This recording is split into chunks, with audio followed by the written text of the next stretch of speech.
Hello and welcome back to the Horse Race Politics podcast. I am one of your hosts, Louis Bromfield, Dr. Louis Bromfield. Can't forget that title. It's the only reason why I did that goddamn degree. And this is part two of our discussion with the wonderful and enigmatic Professor Rob Ford from the University of Manchester. How are you doing, Rob? Very good, thank you. Beautiful. It's really helpful to have you here because it actually means that we get to say we have an election expert in on the podcast, which is great. Speaking of which, we also have my co-host, the wonderful and what adjective would you like? I'd say professorial. Perhaps we could No. start off explaining the difference between a professor and a mere doctor. No. So today's episode, we are going to be attempting to synthesize more or less the last 14 months of British politics. It has been, to use a very PC term, a shitstorm for many people. Many people have benefited from the shitstorm and stayed dry. So I am going to start off with a question to Rob. Rob, is the Conservative Party dead? No, but it's very ill, would be my answer. I don't think we can declare it dead yet for a couple of reasons. Firstly, it still has a lot of money and a lot of activists and a lot of councillors and a fairly universally known national brand. These are not nothing in politics. So it might be, as the city would call it, a distressed asset, but there are still some fundamental assets there. Secondly, politics is incredibly volatile now, and categorical declarations of mortality are a risky business. The Tories were on 45% in the polls only 4 years ago. And some journalists saw fit to categorically declare that they would then be governing for another 10 years and have never been allowed to forget it, including by me, which is why I'm mentioning it. So it would be unwise to say that because they've fallen 30 points since, they couldn't come back from the dead to some extent. And reason number three, because we now have a much more... That's Harold Wilson, by the way. My dog is called Harold Wilson. I haven't resurrected. Yeah, perhaps the viewer should require some context here. Yeah. Please help me.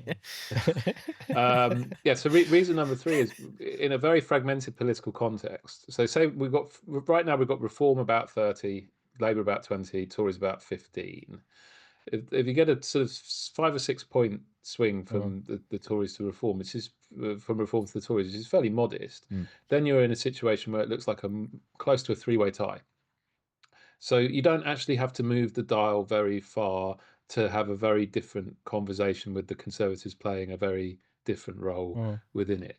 But they are very, very ill because they've fallen to their lowest ever poll rating. They've suffered their worst ever local election result. The numbers seem to keep getting worse and worse for them. I think they had their first poll ever tied with the Liberal Democrats. Wow. Come out during Tory party conference just this past week as we're recording. And they don't seem particularly interested in asking the kind of awkward questions they need to nurse themselves back to health. Yes. So mentioning the Liberal Democrats is something that they, for example, aren't particularly keen to do. They lost 60 seats to that party. You would think they might have some interest in what the voters that switched away from them in those seats might think. But, you could go through all of Conservative conference without seeing any expressions of interest whatsoever in that particular demographic from anybody except for Michael Heseltine. Might I ask, is there a sort of I agree with you in terms of that infrastructure as a sort of a surprisingly resilient base. So I think of Fianna Fáil in Ireland, where I'm from, and I look at them in 2011 and now where they're back to, and you sort of see that slow, nearly like tidal recovery that is possible. But I think with the Conservative Party, in particular, the fact that they've selected the leaders that they've selected, so obviously when they were sort of given a chance to select someone, they selected Liz Truss last time, right? Well, not last time, the last time, but 2 or 3 now.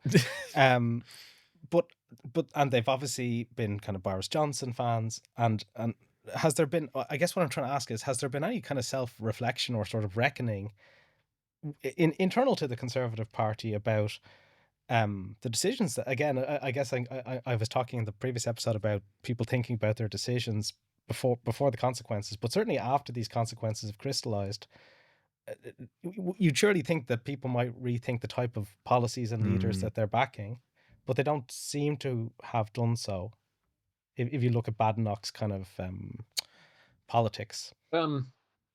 Yeah, I mean, if you want to look at the sort of policy-focused reasons for their massive defeat last July, one was they'd lost all economic credibility and then went into the general election promising tax cuts that people wanted, funded through unspecified cuts to public services that people did want, number one. And number two, making a series of not credible and not deliverable promises on immigration in an attempt to be a kind of hackneyed Nigel Farage tribute act on an issue where they'd also lost all credibility years ago. And if you look at what they said in the Conservative conference in the past week or so, as we record, you will see them promising unfunded tax cuts to be paid for by unspecified cuts to public services that people like, and making non-credible and non-deliverable promises on immigration in an attempt to sound like a hackneyed Nigel Farage tribute act. This does not look like reflection in action, guys. It has to be said. This looks like Sideshow Bob repeatedly stepping on the rakes. It looks like somebody basically saying, try again, fail harder, with exactly the same strategy. You know, what was it that Einstein allegedly said? It probably wasn't him. Something like the definition of idiocy is doing the same thing over and over and expecting a different result. I mean, and it's not even just in Britain that this strategy of try and imitate the radical right and hope to win their voters back has repeatedly failed. It's failed for the centre right all over Europe. I mean, I like that you mentioned Fianna Fáil. I remember like 2011. I've got Irish relatives, and I said to them like, "Oh, is that it then for Fianna Fáil? Are they gone? Is this like a realignment in Irish politics?" And my Irish relatives were like, "Oh no, they'll be back. They'll be back. They're everywhere. Can't get rid of them." But they pursued exactly the right sort of strategy long run. They did find more credible leaders. They did move back into the centre ground, and then they waited for the government to fail and for the opportunity to arrive. The current British Conservative Party seems to have no interest in. It's not like a four-dimensional chess Mr. Spock type strategy. It's simply talk to voters about the things they care about in language they understand and hope the government fails, but they're not doing it. Well, the government failing part is working out okay. So far, right? I mean, like this is optimal opposition circumstances, as like we talked about Keir Starmer's approval ratings. If you're struggling as leader of an opposition in this context, you know, at some point some things might actually start turning out a bit better, and then you're really going to struggle. Is what I'd say. But okay, I'm glad you agree, because it just seems to me like it's like a play or something. Again, where the character just has this flaw that they can't see and that they continue to revisit.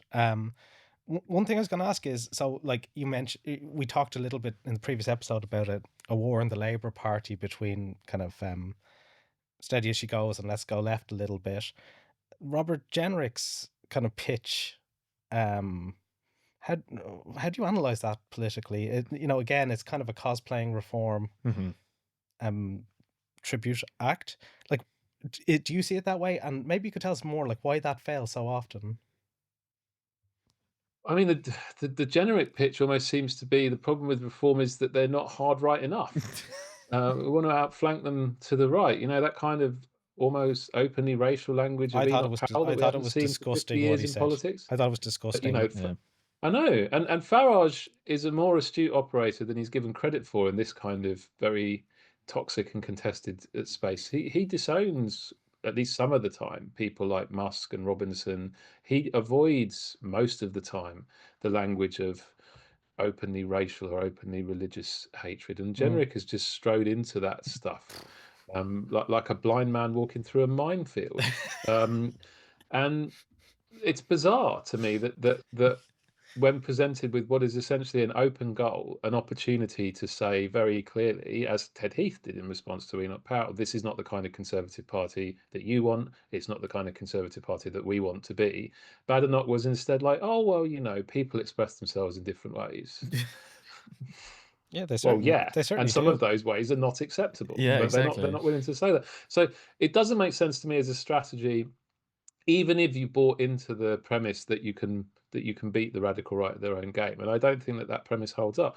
You know, parties across Europe have tried to move in, particularly on immigration, to try and close down the immigration conversation by adopting similar rhetoric and similar policies to the radical right. And you know that strategy is so old that you can go back to the kind of OG party of the radical right, the FN in France, Mm. and you'll find Jean-Marie Le Pen saying, "Why would voters prefer a photocopy to the original?" And it's true. Why, if you say to voters who are backing Nigel Farage is right, but don't vote for him, it's an internally incoherent argument. Yeah. You have to be willing to say, at the very least, here's where we agree with them and here's where we don't. And at the moment, the don't bit just doesn't exist. Mm. And then, of course, you've got another section of the Conservative electorate that really does not like the politics of the radical right. I mean, guys, I grew up in Surrey. If you'd have gone back in time to like 17-year-old me, who was also still a politics nerd because, you know, this sadness runs deep with me, and said to 17-year-old me that more or less every seat in Surrey and more or less every seat in Oxfordshire and more or less every seat in Buckinghamshire and Cambridgeshire would be Lib Dem and all the councils would be Lib Dem, Mm. I would say to you that some sort of madness had taken hold over you, that this was just simply not possible because these places have been returning Tories for 100 years or more. That has all happened. And yet the Conservative Party seems completely indifferent to the fact that that has all happened and fails to see that sort of harumphing about the number of brown faces in a Birmingham ward may not play well with the average liberal middle class professional in Oxfordshire or Buckinghamshire and Surrey. And if you actually have aspirations to get back into government, those are votes that you should want to win. Yeah. Those are Mhm. voters you should want to be able to talk to in a language that makes sense to them.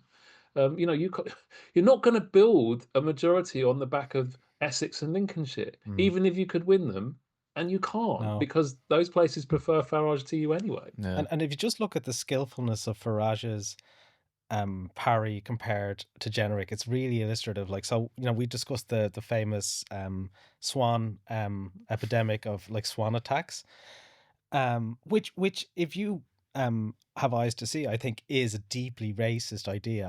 I'll be honest. The idea of a sort of barbarism in immigrants that's actually very offensive, you know, underneath that. It's dehumanizing. But it's subtle and it's engaging, right? And you can talk about it without saying I didn't see a white face, right? And yeah, so not only is Jenrick's, yeah, I agree, kind of they'll never have the issue of ownership that Reform have here, but the lack of kind of political dexterity is, for someone at that Subtlety, level of yeah. politics, really kind of amazing that they made it this far, and that's their kind of ploy into this right populism. Yeah. I mean, so I kind of wanted to use that as a springboard to kind of hit you with a bit of a two-parter. The first part is this idea of everyone trying to adopt this right-wing framing or far-right framing on immigration. It seems to be that, and I think this was a question I put to Pierre a few episodes ago, which was effectively like, why did a lot of people, including parties that we kind of perceive to be center left or whatever, kind of everyone went the same way.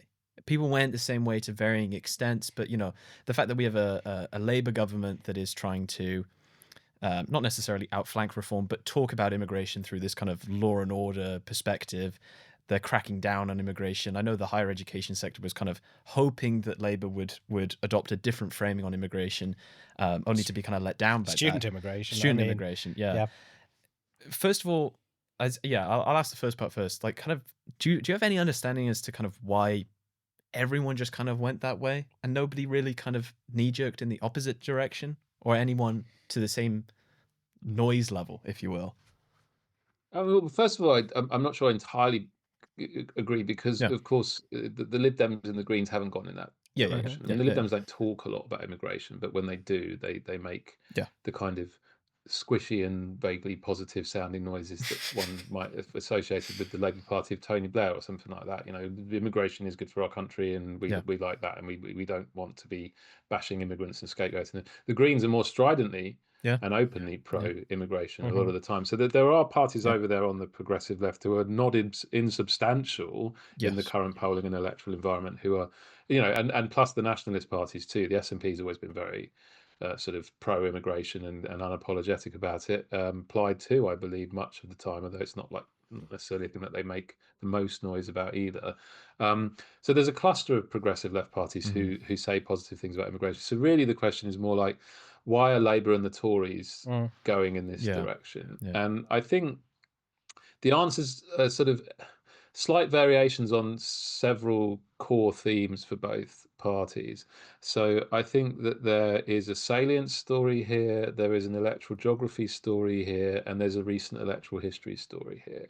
So in the Labour Party's case, well, in both parties' cases, the salient story is very simple. This issue is at the top of the agenda, therefore we can't avoid talking about it, therefore we must talk about it. And also the salience is being driven. This is one of the pathologies, I would say, of the politics of immigration, is that in the political conversation, it's always negatively skewed, because the people who are negative about it, it's salient for them. The people who are positive about it, it's not salient for them. It creates a kind of permanent asymmetry in the politics of immigration, which is, I think, unusual. I think that there are other issues where, people who are positive or negative care a lot. I mean, say the politics of abortion, for example, you will tend to find, I mean, in the US or in Ireland, I mean, in Britain, it's kind of been settled, but whether that stays the case, or in Poland, another case I know very well, there's an anti-abortion side, it's very salient for them, and there's a pro-abortion side, it's very salient for them. And that means that you end up with a balanced, polarized debate. Whereas in immigration, the pro-migration, and stuff like the recent behavior of Jenrick may change that, but traditionally the pro-immigration side is not mobilized around it. It's not the issue to them. It's not the burning issue of the day. Whereas the anti-side, it is. So that pulls both parties in the direction of the anti-side, because it's a high priority issue, and the people who are saying it's a priority issue have a pretty clear view. The second thing is electoral geography. So the average Labour voter is pro-immigration nationally.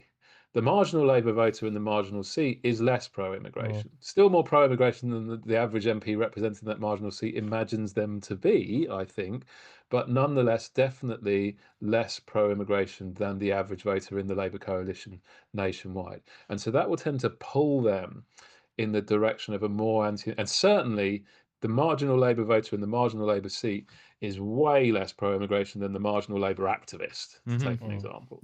So that will tend to pull them in a direction that's more immigration skeptical than we might expect from their broader party coalition or from the positions of their activists. And then recent electoral history, the third thing is the Labour Party know, although they argue about the details of this, that they ran as a socially liberal and generally fairly pro-immigration party under Corbyn, and they lost. And they lost very badly, even though they got roughly the same number of votes as they got in 2024, because the votes they got all piled up in the seats they already had. Whereas when they moved in a generally socially conservative direction under Starmer and McSweeney, they got pretty similar number of votes, because all those voters in the progressive urban seats got hacked off of them for various reasons. But they gained into their column the votes that they needed in the seats that they needed. So they ended up with twice as many seats on exactly the same vote. And that's you the can story. say in That's the response story to of that, that election, fundamentally, isn't it? Is that vote efficiency? So it's geography, electoral history, the role of the first past the post electoral system. One of the groups of voters that I think the first past the post electoral system boosts up is voters who are more socially conservative, because they're quite geographically well spread. And in particular, the most socially liberal voters do this unhelpful thing of all congregating together in the same places, in the same big cities, gathering around, drinking their flat whites and moaning about the state of the world, and becoming completely electorally irrelevant because they're not in the right places. They all need to move. So that's the Labour story. The only wrinkle to add to that on the Conservative side is that the recent electoral history story for them is embracing Brexit and social conservatism won them a majority in 2019. And then when those voters turned against them, the most anti-immigration voters over immigration, I mean, It's funny, like the way that there's probably like a good paper or indeed a good podcast to do about the emergence of this term, the Boris wave. Mm. Because if you go back to when all that policy was being set, as we did when we were researching the election book, it did not even make the news, even in places like the Daily Mail. You know, Priti Patel came out and said, "Guess what? Lots more work visas for everyone." Mm-hmm.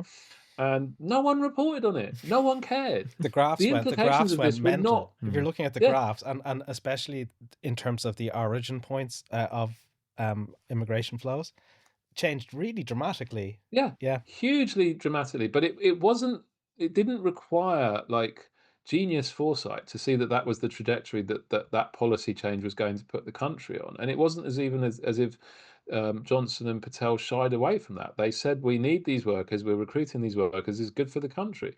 It only suddenly became a huge issue after it had happened, and not even like during when it happened, but after it had happened, and the statistics began to be published, and then everyone started to go bananas about this being an enormous number of people. Now, you can argue the rights and wrongs of the policy, but what you can't argue is that that is the time series in public opinion. Mm-hmm. People did not get annoyed when the policy was announced. They started to get annoyed when the numbers went up, but the real shoot up in salience, and to some extent also a negative shift in the mood, although that's smaller than the salience change, came well after the numbers had gone up, and in fact continues even though the numbers are now on a sharp downward trajectory. Mm. So for the Conservatives, the recent political history is we won a stonking majority by appealing to these voters. Yeah. We then did something that they didn't like, and they then turned against us en masse. So it's not that surprising, really, that they think, well, that was a big mistake. I mean, Yeah. because that's what the sort of simple interpretation of that history would suggest. Yeah. Could I ask a question? Just as you start to compare, if you like, objective sort of demographic flow data with sort of subjective perceptions of the importance of immigration. The extent to which those two things correlate is something that fascinates me, and especially when we look at the sort of geographic spread of anti-immigrant sentiment versus the, so you mentioned the flat white, like mine is an IPA, right? Caramel latte for me. We might expect in those environments to see people who are immigrants, to see people of different ethnicities. And so to the extent that immigration is a problem, we'd expect people to be more concerned in those places about immigration. So like, what does it say about this issue that that's not the case? That by and large, exposure to daily contact with a diverse selection of people, including immigrants, doesn't seem to increase, if anything, seems to decrease your sense that this is a problem. Like, what does it say? Like, where does that leave us trying to navigate this issue? Well, I mean, now you're getting dangerously into territory, guys, where I can rabbit on for Go, about go, half go, an go. hour, That's why we because got you on here. there are so many moving parts to this particular story, and one of the enduring sources of frustration to me with coverage of this issue is a failure to recognise the many moving parts on this. So let's start with the geography story. There's another side to this also in terms of the sort of national scene story and in terms of what we mean by attitude to immigration. So in terms of the geography story that you were telling, so in a sort of university campus ward like you're probably on, and like I am on here in South Manchester, Mhm. leafy South Manchester and so on, quite high. If you look at the census figures or the ONS figures, you'll see quite high shares of people who come from abroad in places like this, and yet you also see quite pro-immigration attitudes and very, very little support for anti-immigration parties. Whereas if you go to sort of some bits of rural Lincolnshire or rural Kent or whatever, you much lower levels of foreign-born, and yet very, very high rates of support for these kinds of parties. So on a kind of naive bivariate Yeah. relationship, it looks like, well, actually being exposed to immigrants makes you more pro-immigration, and the people who are anti-immigration they're not drawing on direct experience for that. And there is some of that. I mean, because we do know that like social contact actually does tend to produce more positive views of outgroups. So part of this is actually everyday experience tends to reduce negative sentiments towards groups. But there's also a very big compositional element to it. Mhm. So really, it's not to do with the places; it's to do with the people in them. So the people who live in Didsbury, who live in the university campus wards all over the country, or live in the big cities more generally, they tend to be younger, they tend to be university graduates, they tend to often have migrant heritage themselves. These are all people who would be prone to be pro-immigration. Anywho, whereas if you live out in rural Lincolnshire, you're going to be old, you probably didn't go to university, you're going to be socially conservative. And to be honest, if we took that 70-year-old socially conservative Lincolnshire voter and plonked them into Didsbury, they would absolutely hate it. They'd be and like probably Robert become more Jenrick. anti-immigration. There was a nice study on this done a few years ago. I forget who by, that looked at London and said, well, London is more pro-immigration on average, and then passed out the compositional effects and said, okay, but what if we look at grumpy, old, socially conservative men without degrees in London? How pro-immigration are they? And they were just as anti-immigration as they were everywhere else. It's just there weren't very many of them relative to elsewhere in the country. But then in terms of like, well, what do we even mean by immigration sentiment? One of the things I used to say and continue to say, despite the fact that people will sometimes mock me for it, is that there is a zero correlation between views about immigration in general and levels of immigration. If you take the long run time series in Britain, and you're talking about questions like, is immigration good or bad for the country? Does immigration have a positive or negative economic impact? Does it have a positive or negative cultural impact? Those are certainly the three questions we have the longest running time series on. And zero is even charitable. There's actually a slight negative correlation, but it's a compositional reason. Basically the kinds of groups of people who are more pro-immigration in general terms, there's more of them now. But peak of the Boris wave, million people coming in net, versus 30, 40 years earlier when net immigration was negative. Is there any difference in how people that answer the economic and cultural impact questions? No, none. So this idea that there's this kind of linkage on that kind of measure doesn't hold up. Where there is a linkage is on salience again, coming back to salience.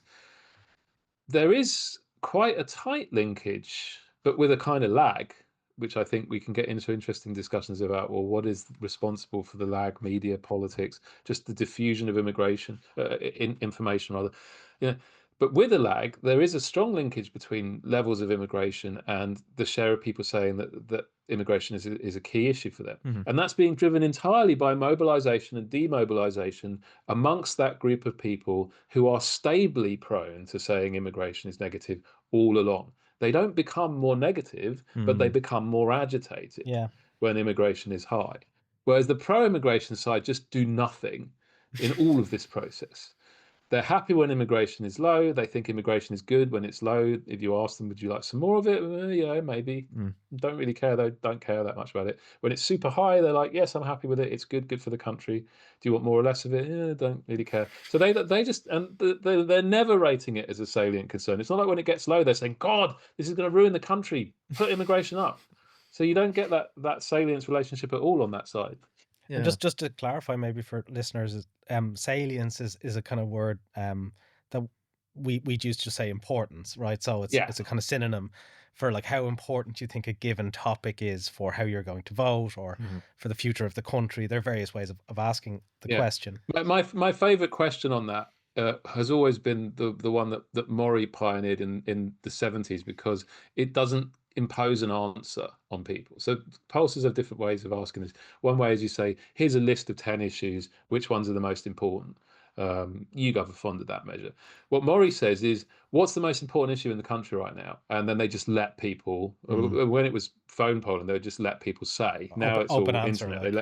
They let people type it in. And it's a super entertaining data set to look at if you look at that in terms of the raw data, because you get some really there's always like a couple of dozen of people who are just like really out there, like the global elite coming to put fluoride in the my lizard water. people. What's that? You get some really out there answers. That's why God invented a miscellaneous category for coding those kind of things, right? Miscellaneous covers a lot of ground. You lose all the color then when you code them up, but that's the sort of measure, and I like that measure because you're not imposing anything on Yeah. people. So when you've got like 25% of people spouting out immigration straight away, you can be fairly confident that that is literally the first thing that was on the top of their heads answering that question, because nothing has prodded them in that Yeah. direction Yeah. at all. And so that's what I mean by salience, is that you could just basically go and ask a sample of people what's important in politics right now, and they say immigration.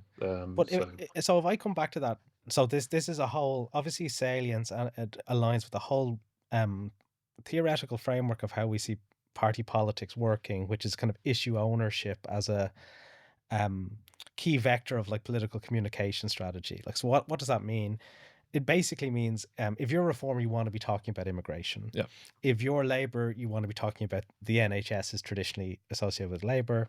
It used to be, if you're Conservative, you wanted to talk about the what's it called again, the long-term economic future, or whatever that was their catchphrase. So why are Labour talking so much about immigration, like when they don't own it? Like, so Louis was asking about the frame. I guess I'm talking about the kind of balance of discussion. Yeah. Well, the first thing I'd say is they've done all of us in academia a huge favour lately, just this past summer, because Keir Starmer came out and unexpectedly made a very strident and quite anti-immigration speech at the launch of the immigration white paper. And he did it right at the time when the Recruitment. BES had a wave of fieldwork going. I'm not sure if Downing Street coordinated with the BES team on this to provide us with a neat natural experiment on what will happen if you take a position that's at odds with your core electorate on an issue that you don't own. Yeah. Like a natural experiment, we call it, right? Yeah, yeah, and some of the BS team, along with some other very smart individuals, it reads like a kind of Harlem Globetrotters of British public opinion research on that paper. They did an analysis of it, and the conclusion they came to is Labour lost support. They were viewed more negatively on the issue, and it boosted up reform. So big win all round. Yeah. So Trifecta. the answer to like why are they doing this is I don't know, but we actually have really, by political science standards, quite robust evidence to say they shouldn't, Yeah. because it is not working for them on any metric of success. I think the answer as to why they're doing it comes back to those points we were talking about before, in terms of salience. They feel they have to. Yeah. Geography, they feel that these are the voters they've got to talk to. And recent electoral history, they feel that retreating into the comfort zone of the progressive left is a recipe for failure. To which I would add a fourth point, actually, which is internal party factional culture. There was a Badgett column in The Economist a while ago that basically argued that the operating philosophy of McSweeney's Downing Street is bash a hippie. If hippies say something is good, they're wrong. You have to show that you are in favour of bashing hippies, because the average voter doesn't like hippies, and you should bash hippies. But also, this fits entirely with their internal factional politics. The Labour right are hippie bashers, not just because they think it's good electoral politics, but because it's the kind of people they That's are. what they're into. And particularly after the whole experience with Corbynism, they actively want to antagonize people of the progressive and radical left, because they really don't like those people. They don't like them within the party, and they never have, and they feel that they're in charge now. So I feel that they've almost lost their electoral radar to some extent, because they've become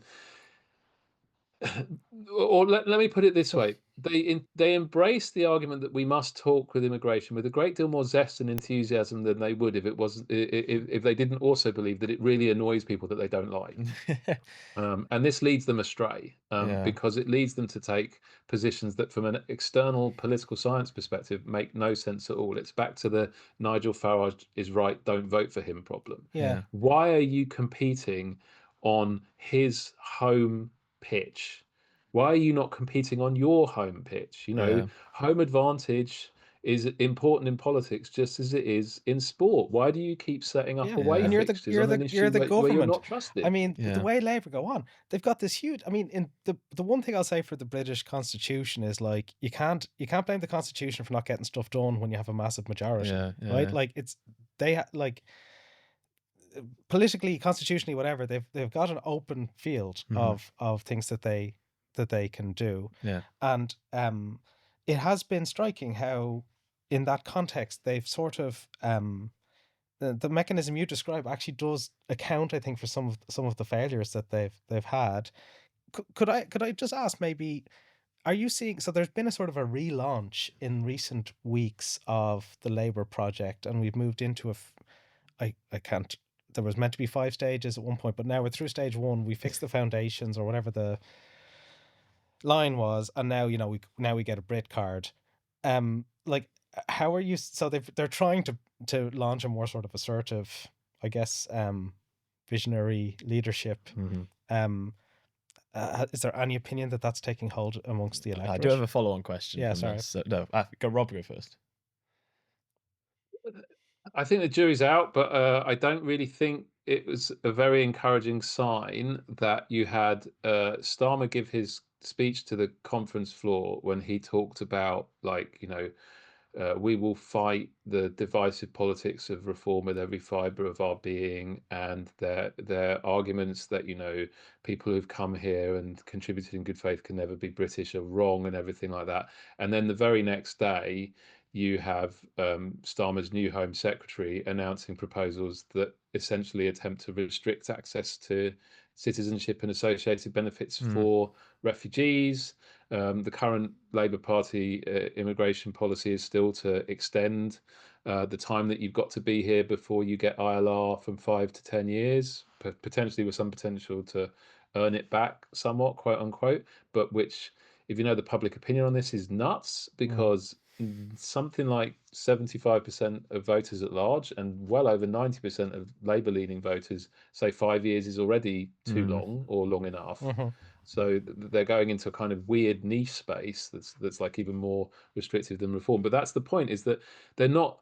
If this is like, here's a coherent 5-point strategy, they didn't even manage to be a coherent in their messaging for 24 hours. So I'm not really convinced. So you're saying And again, I the think it comes back foundations to were that. less solid than we might have thought. Yeah. Yeah. But that's because I think it's an unsettled argument behind the scenes. Behind the scenes, yeah. I think that the side that is saying this is nuts and it's not working for us has gained some ground in the past few months, because, well, look at any polling and all polling, and you will see, it's hard unless you turn those charts upside down to say that this is a strategy that's working. And that obviously bit of y-axis manipulation. Yeah. I mean, it shifts the balance of power towards people who say we should do something different.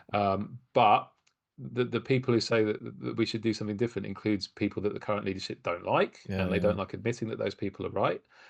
And it requires moving in a direction that they don't want to go to. So I'm not surprised that you get this zigzag slalom, because their instincts are all still, they want to go back to this kind of thing. But they spent several years in opposition telling the Labour Party, you have to be willing to think and do things that aren't comfortable for you. Well, they actually need to take a dose of their own medicine sometimes on that, I think. So I would like to kind of pivot the final question before we get into our little Great Crack Sad Sack segment by kind of shifting the line of questioning a bit more towards the kind of progressive left that you alluded to a couple of times. And obviously it wouldn't be a discussion with Rob Ford without mentioning the wonderful Swingometer Substack blog, which everybody should subscribe to.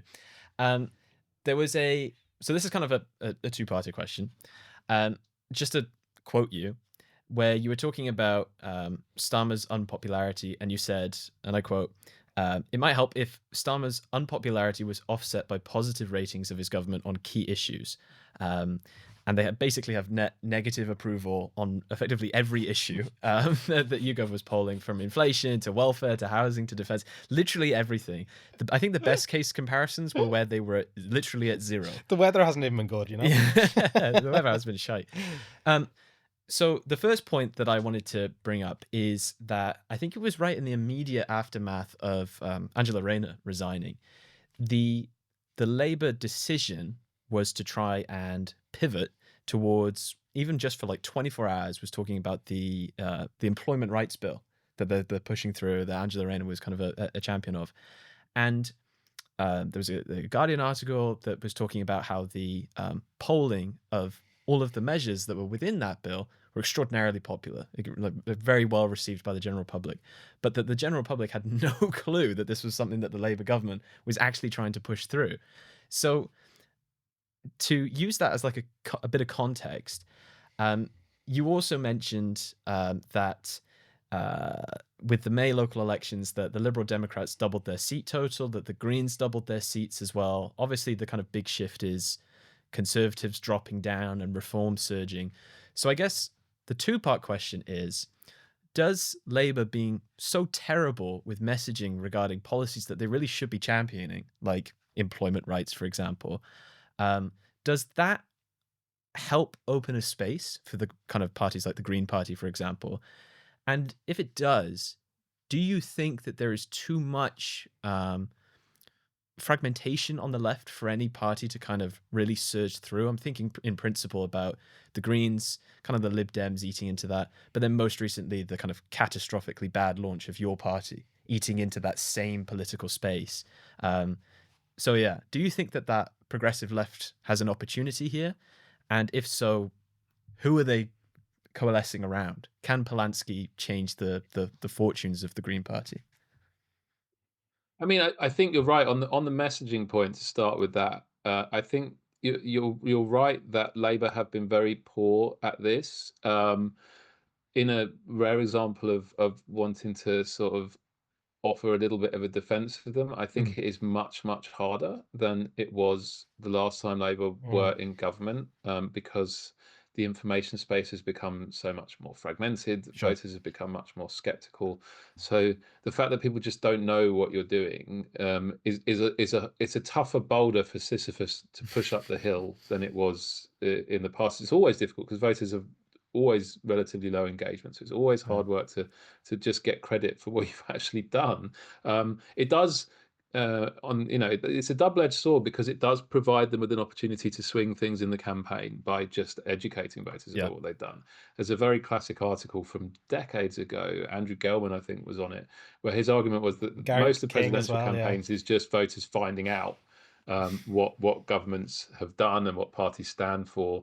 And so I think there's definitely a perhaps more potential than usual for that kind of thing amongst those progressive voters. All of that said, there's an awful lot that Labour have both said and done that progressive voters, particularly in like social issues, just aren't gonna like. Coming back to all this stuff about immigration reform and so on. So there is a space opening up for them. And they also have an advantage next time in terms of electoral geography that they didn't have before. The Lib Dems have clearly capitalised on that advantage, but they still have another 20 or 30 seats where they're quite clearly the main progressive party available. The Greens now have 40 second places, I think, if memory serves, and every single one is a Labour seat where there is really no possibility in most of them of the Tories winning, very little possibility of Reform winning. I mean, I'm not sure what odds you'd get on the bookies with Reform winning in, say, Hackney and Shoreditch. I suspect quite long.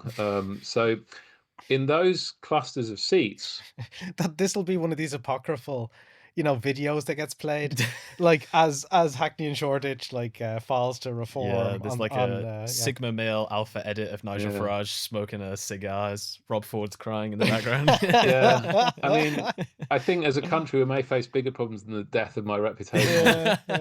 If that's a scenario that comes to pass. But in those clusters of seats, recent electoral history has kind of solved the coordination problem for very progressive voters. So if you're a Green voter in seats that are Labour versus Green and you want to pull politics leftwards, it's very simple, which is why I do think that the Greens are going to do very well in those kinds of seats. It's a very low risk move. If you're a progressive voter in Lib Dem Tory seats, as was, or now now they're Lib Dem held and Tories second or third, or seats where the Tories clung on and the Lib Dems are second. Again, it's really obvious what to do. But I think the problem is that the largest category of seats from last July is still Labour Tory, Labour first, Tory second in most cases. And in those seats, progressive voters do face a very difficult dilemma. Are they willing to prop up a Labour government that they're not happy with? Or do they try and take a leap towards something to the left, but at the risk of letting in something to the right? Now, Labour are very clearly and openly staking their big bet that such voters will come back home. That it'll be a case of, you may not like us, we may have disappointed you in various ways, but you can't risk Farage in government. Yeah. It's not a really alluring message, right? Yeah. Well, that's exactly the problem, Matt. I agree. Yeah. I think you've got to be able to say to Look. these voters, here's some good things. Yeah. Yeah, I mean, the kind of opening line of a campaign, but you may hate us. I mean, I agree. It's kind of like saying, as a sort of, after like months of feuding, saying, you may not like me as a housemate, but how are you going to pay the rent without me? Yeah, Eh? exactly. You can't risk that. I'm just going to carry on trashing the place every week. The and, reform, because you'll never evict me. there's Don't a risk it. reform lodger, in the queue outside, with the credit card he says will pay off the rent. So we'll see how that goes. Yeah. Yeah, so I mean, I do think it's one of the really big so I think in those seats where the logic is clear, you're going to see Lib Dems and Greens make big gains, because I think there is a big pool of voters out there on that side of politics who are basically not part of the conversation at all, and they have delivered surprises in recent elections. No one would have expected 4 Green seats.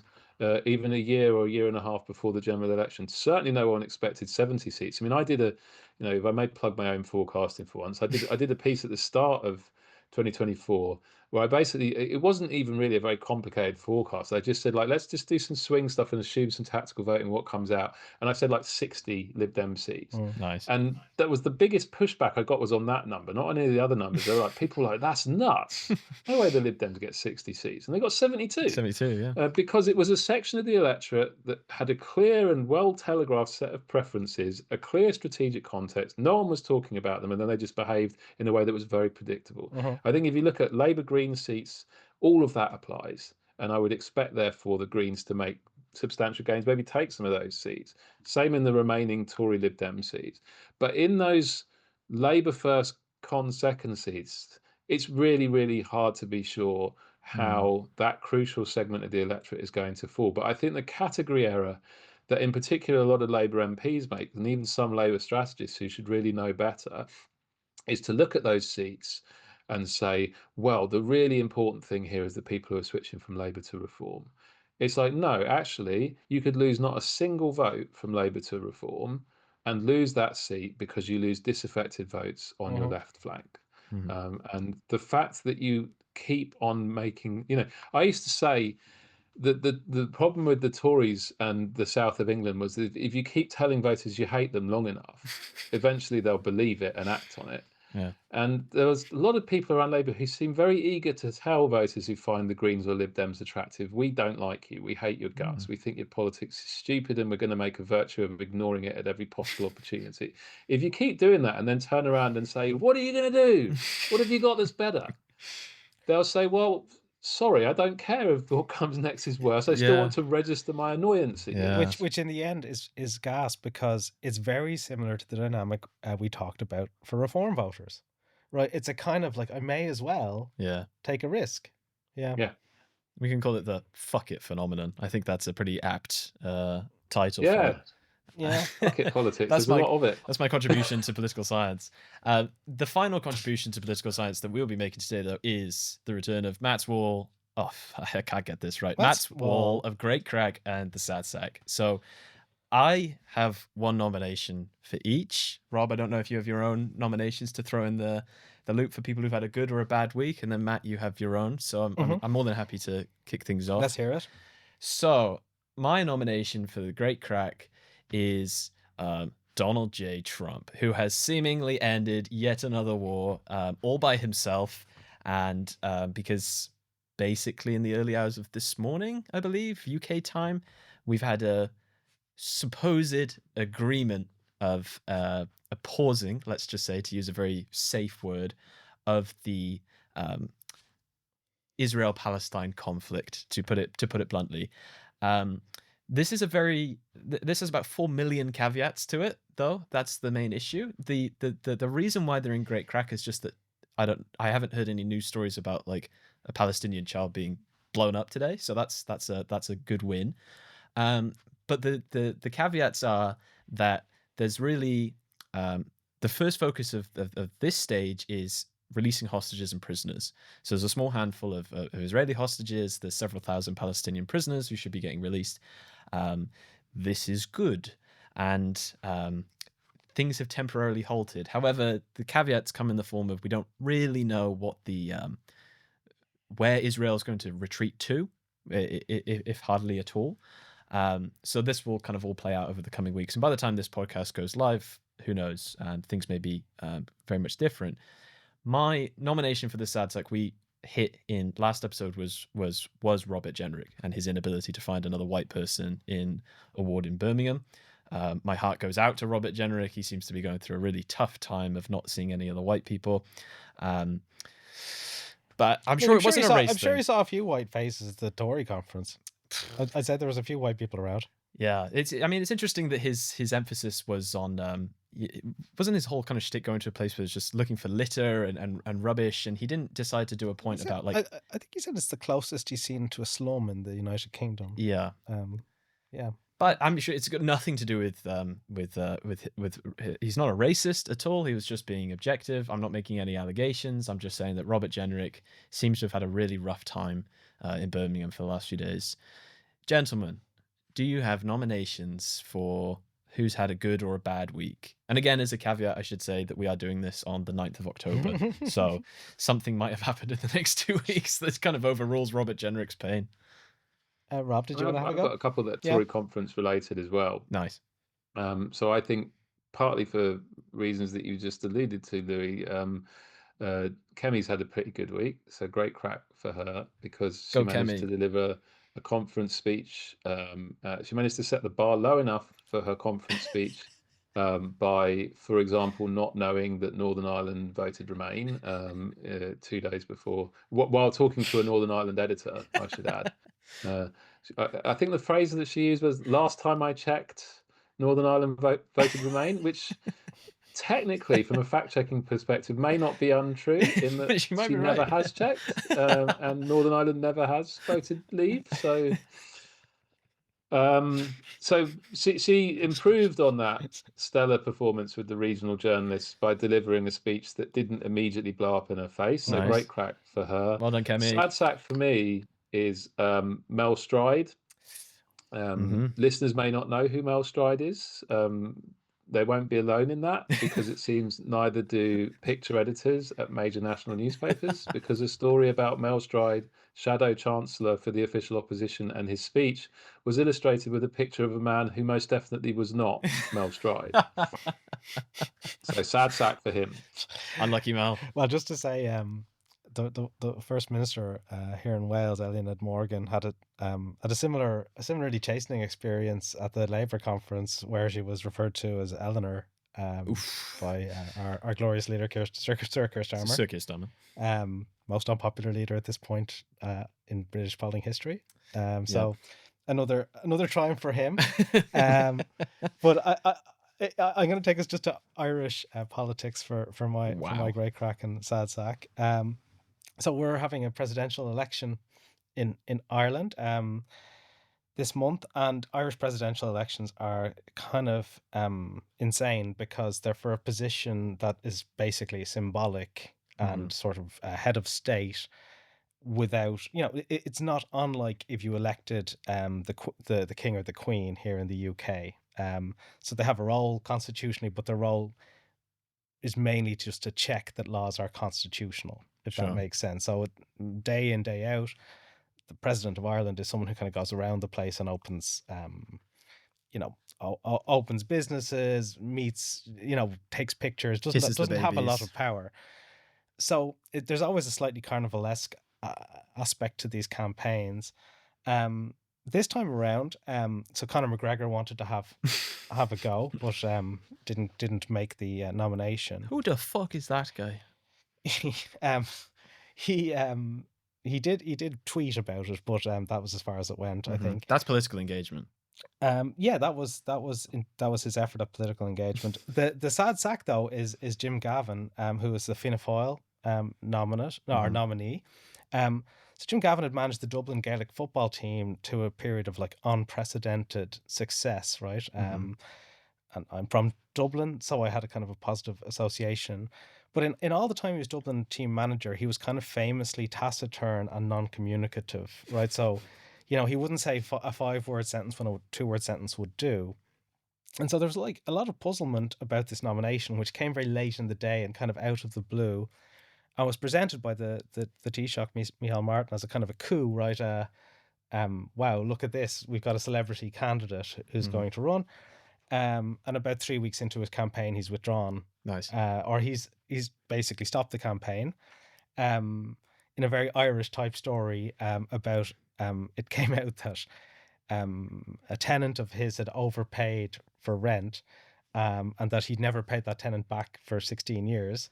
The tenant overpaid. The tenant there was a banking error that led to this money being in his account, and he was initially asked about that, and he said he couldn't remember. The money was just resting in his account before he moved it on. Certainly rested there for a while. He said we're, it wasn't an unusual pattern that people, as the Irish economy collapsed, were sort of left a bit financially stranded. So he's like, we needed that money basically. Yeah, that one tenant. Anyway, so 16 years later, that tenant had their revenge, and it emerged that this had actually happened, and he withdrew from politics, and it was just striking to see someone come into politics, I suppose, who seemed like they were unprepared for it as a communicator. That was confirmed to be true. Yep. And who lasted like literally 15 seconds in this kind of Eye of Sauron and just dissolved thereafter, torching their reputation. Nice. And it would be quite funny to see if he actually does well in the election, because he is on the ballot. Yeah, it was late enough for him to still be on the ballot, right? Yes, indeed. People have received postal, you can vote from abroad. They've received ballots with his candidacy on it. And so he'd be the sad sack of the week. But the kind of benefactor of this is, and again, the Irish sort of psychodrama, is that not normally a left-wing people, we tend to express tremendously left-wing opinions through presidential elections. So Michael D. Higgins, who has been Irish president for the last 14 years, is as far left as would probably have a realistic chance of getting voted in a given constituency, and has been very vocal on the issue of Palestine. And the benefactor of Jim Gavin's failure has been Catherine Connolly, who has opinions on international relations that would probably get you deported from America, would likely get you arrested here in the UK, and are nonetheless like a necessary qualifier for a presidential candidate in Ireland. And the reason that she's the winner is she's moved into sort of being a slim favourite to win the race. But also because she produced a video of her playing football and basketball with some school children. I mean, the woman did 10 keepy uppies in a pair of high heels. I can't even and do was that. like moving so fast that people thought that the images were AI generated. So a tremendous like display of physical vigor. Yeah. Never goes too far awry in a contest where the winner has no functional power. But yeah, people do say to me this kind of voting for more progressive presidents is a sort of a way of assuaging our national conscience with no tax implications. Nice. So all of that bodes well for our great crack of the week. I'm thinking it reminded me back of Boris Johnson basically clearing out that 8-year-old in a game of rugby. I think that was a particularly good highlight. When you have to display physical prowess, it's best to just absolutely annihilate a 10-year-old who's standing in your way. Yeah, Boris Johnson knew how to capture those moments with like extreme. He'd go to violence as his kind of first preference. Yeah, May that be a lesson for us all. Always resort straight to violence. That's our beautiful takeaway. Gentlemen, thank you for your time. Thank you for your contributions. Jock and Vower. I mean, I was really kind of just speaking to Rob, not really you, Matt. So you can. Rob, do you want to serenade us with some Welsh to see out the programme? At the risk of antagonising your core listenership, I should confess that I don't have any Welsh at all to offer, I'm afraid. Wow. Goddamn. This has been an unbridled disaster. I think we're gonna have to scrap both episodes. You Yeah, need to be able to... a good one takeaway is Dewey and Weddy Blino means I am tired. So that's quite a mouthful. But Dewey and Weddy Blino is something I say quite a lot when I'm asked how I am. Yeah. But gentlemen, thank you very much. Rob, thank you very much for your time. Where can people find you, follow you? Do you want to just give a quick shout out to the Swingometer? Yeah, I've got my Substack, the Swingometer, which is the Swingometer at Substack, I think, whatever. Google Substack Swingometer come up. I'm on Blue Sky, Rob Ford Manx at Blue Sky. I'm also technically on Twitter, but I'm basically never on there. So if Nice. you want to talk to me on there, you'll just get like a gaping silence, which is basically sort of I'm going to try and silence antagonize you and back onto X with yeah, Twitter. yeah, exactly. Kind of pit of existential despair is what it feels like now, so I don't go on there much. Whereas Blue Sky feels more like a bunch of very angry, smug, liberal people, so I feel much more at home on there. So those are the two main places to find me, and it's been a pleasure talking to you guys, so thanks for having me Thanks on. so much. No, thank you for being here. And from here in the studio, from me, Louis Bromfield, and my co-host, the Pit of Existential Despair, Matt Wall, we'll see you next week.